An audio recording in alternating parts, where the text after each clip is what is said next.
très honoré de pouvoir vous accueillir. Alors, c'est un bâtiment public depuis 1905. C'est un bâtiment qui appartient à la collectivité Saint-Gervais-Laine. C'est un bâtiment dans lequel il y a un culte qui est pratiqué. Récemment encore, il y a eu une bénédiction de mariage, il y a 2 ans maintenant. 2 ans, donc c'est-à-dire qu'on est au cœur de la vie d'un village et on est au cœur de la vie du village de Cuplain, avec ses habitants qui pendant des années sont venus ici se retrouver, se recueillir et partager.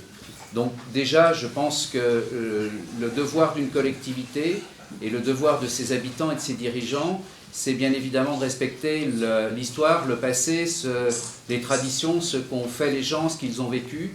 Et la volonté de la commune de Saint-Gervais et de l'équipe que je dirige depuis près de 15 ans, c'est justement d'avoir cette notion de respect et d'avoir cette notion de respect au travers de la réhabilitation aussi de nos différents édifices, qu'ils soient cultuels ou qu'ils soient culturels. Et je crois que c'est un devoir, peut-être qui a été oublié par certains, mais on ne construit pas une société, on ne construit pas un avenir si on ne respecte pas ceux qui ont fait le passé et ceux qui ont fait l'histoire. La chapelle de Cuplain, elle a une histoire. Alors c'est vrai que ce n'est pas une des chapelles les plus jolies architecturalement de la commune, ou du pays du Mont-Blanc, ou des Savoies, ou du Val d'Aoste, mais elle a son histoire, elle a sa vie, elle a été agrandie. Là, on sent l'inspiration des années 60, 50, je ne sais pas, mais voilà, on sent que... Mais pourquoi? Parce qu'il y avait un besoin. Parce que la vie à Cuplain faisait qu'on avait besoin d'agrandir cet édifice. Je ne pense pas que les habitants de Cuplain qui l'ont fait, ce sont les habitants de Cuplain qui l'ont fait, de Cuplain et des hameaux environnants. Ils n'ont pas agrandi l'église pour le plaisir, ils l'ont agrandi parce que c'était une nécessité, parce que l'édifice était trop petit. Alors, je donne cet exemple-là parce que l'art, le goût, c'est quelque chose de très personnel, de très subjectif et de très temporel. Ce qui est beau aujourd'hui ne le sera pas demain. Ce que vous aimez, je ne l'aime pas forcément. Voilà, tout ça, ça constitue effectivement des choses qui sont très personnelles et dans lesquelles chacun va y retrouver ce qu'il a envie d'y retrouver. Et ce que vous aimez à 10 ans, vous ne l'aimerez plus à 40 ans et vous l'adorerez à 60 ans. Voilà, c'est tout ça l'art. Alors c'est vrai que certaines et certains peuvent être surpris par l'art, mais on est toujours surpris par l'art parce que chacun y voit une expression ou quelque chose qui le rassure, qui l'interroge, qui l'interpelle. Et aujourd'hui, moi je suis très honoré d'avoir pu accueillir à Saint-Gervais le Père Kim pour l'expression de cet art dans une petite chapelle qu'il a lui-même trouvée, c'est-à-dire qu'il y a une vraie communion entre l'artiste et l'édifice, entre le village, entre les habitants. Et bien évidemment, ça change des vitres de salle de bain qu'on a dans certaines de nos chapelles. Vous savez, le verre granité jaune, des portes de cuisine, où il y en a encore à l'église de Saint-Gervais pour quelques temps, si vous voulez, au-dessus de la porte. Donc c'est vrai que c'était l'expression d'un art des années 50, 60, mais bon, c'est pas forcément quelque chose qui reste longtemps. Par contre, les vitraux du Père Kim, c'est une œuvre. Le Père Kim est un artiste réputé dans le monde entier, qui a fait des œuvres qui sont reconnues. Et il faut d'ailleurs excuser M. Gianada qui aurait bien aimé se joindre à nous pour cette inauguration, et où donc le Père Kim a œuvré à Martigny il y a quelque temps. Voilà, c'est pour Saint-Gervais, pour Cuplain, pour ses habitants, un honneur de pouvoir accueillir un artiste et ses œuvres, et de faire qu'aujourd'hui, on a quelque chose en plus à proposer à nos habitants, parce que le socle de la vie d'un village, ce sont les habitants, ce ne sont pas les invités ou les gens qui y passent, ce sont bien les gens qui y vivent.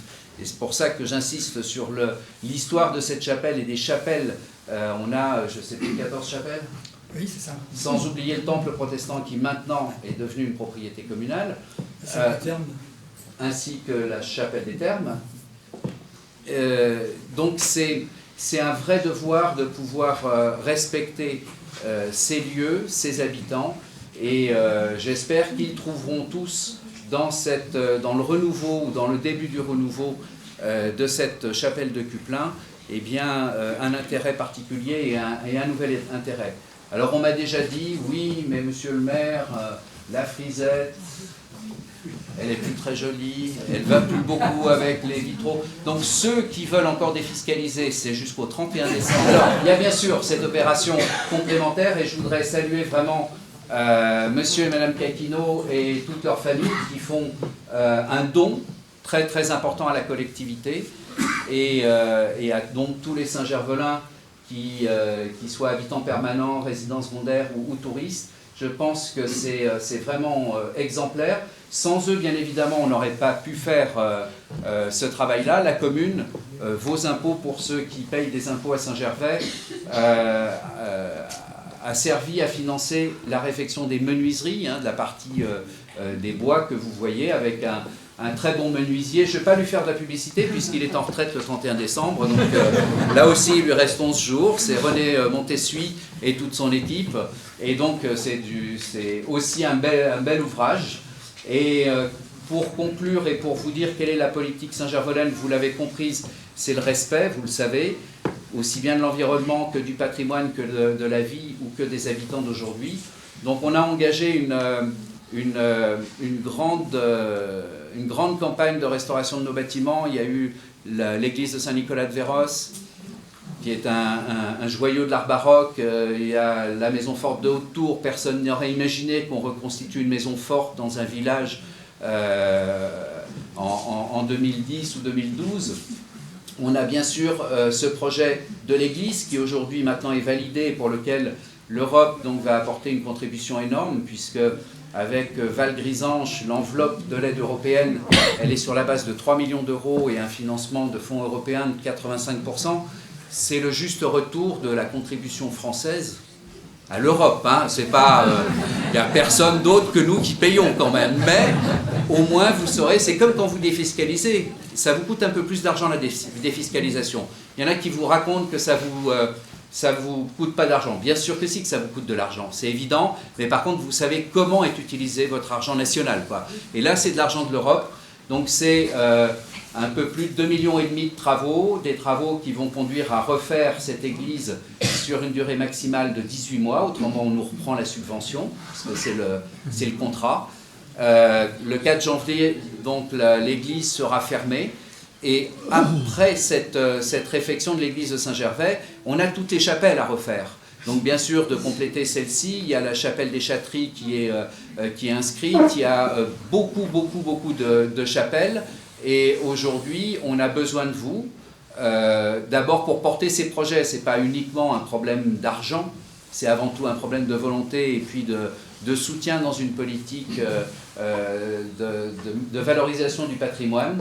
Et donc, on compte sur vous pour contribuer et pour nous aider à faire le plus possible, en sachant, pour que le discours soit clair, parce que je suis désolé, on est dans une chapelle, mais des mauvaises langues, il y en a quand même qui devraient rentrer dans la chapelle pour essayer de ne plus en avoir.